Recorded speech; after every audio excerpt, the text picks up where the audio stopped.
महाराष्ट्र के बाद यूपी की सियासत में बड़ी हलचल। क्या एनसीपी की तरह टूट जाएगी अखिलेश यादव की पार्टी? ओपी राजभर ने किया दावा, महाराष्ट्र जैसे हाल अब सपा में। क्या चाचा शिवपाल बीजेपी में होने जा रहे हैं शामिल?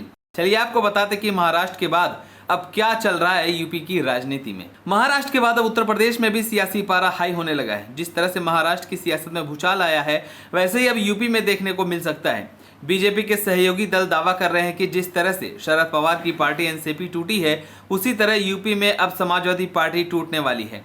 यही नहीं, इनका दावा है कि 2024 से पहले यूपी की सियासत में बड़ा बदलाव देखने को मिलेगा। जयंत चौधरी की रालोद भी सपा को छोड़ देगी, तो वहीं चर्चा है कि चाचा शिवपाल यादव भी अखिलेश यादव को छोड़कर बीजेपी के साथ आ जाएंगे।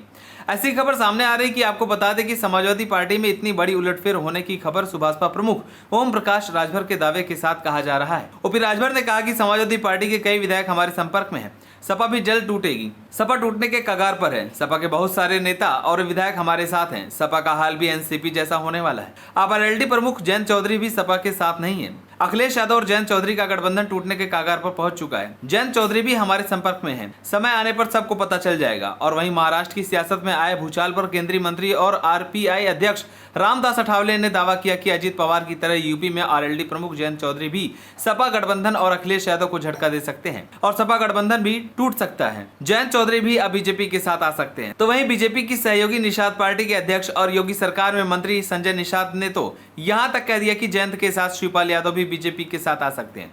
साथ ही साथ संजय निषाद ने कहा कि 2024 से पहले बहुत कुछ बदलते हुए दिखेगा। सपा के सभी मुद्दों पर केंद्र और प्रदेश की बीजेपी की सरकार फैसले ले रही है, जिसके बाद सपा के पास कुछ नहीं रह गया है। रालोद का वोट बैंक भी किसान रहा है और केंद्र और प्रदेश सरकार किसानों के भी सारे मुद्दे हल करने में जुटी हुई है। ऐसे में 2024 से पहले रालोद में भी टूट हो सकती है। एनसीपी में टूट के बीच यूपी की सियासत में सोमवार का दिन कई घटनाक्रमों से होकर गुजरा। सपा अध्यक्ष अखिलेश यादव ने तेलंगाना के सीएम के चंद्रशेखर राव से मुलाकात की। इस दौरान दोनों नेताओं ने 2024 को लेकर आगे की रणनीति पर चर्चा की और विपक्षी एकता का दावा किया है। और अखिलेश यादव ने कहा कि हमारा लक्ष्य एक है कि हम सबको मिलकर भाजपा को हटाना है। दरअसल महाराष्ट्र में शरद पवार की पार्टी में हुई टूट के बाद बीजेपी के एक मंत्री ने दावा किया कि केसीआर की पार्टी बीआरएस और आरजेडी के कई नेता भी बीजेपी के संपर्क में हैं।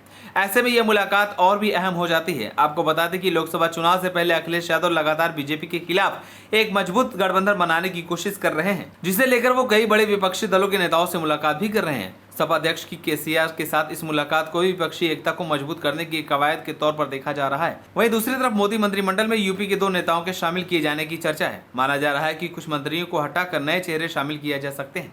वहीं योगी मंत्रिमंडल में भी विस्तार की चर्चाएं तेज है। सूत्रों की माने तो एनसीपी में टूट के बाद शरद पवार की बेटी और सांसद सुप्रिया सुले ने मैनपुरी की सपा सांसद डिंपल यादव ने फोन पर बात की है। सुप्रिया सुले और डिंपल यादव सांसद होने के साथ ही एक अच्छे दोस्त भी हैं।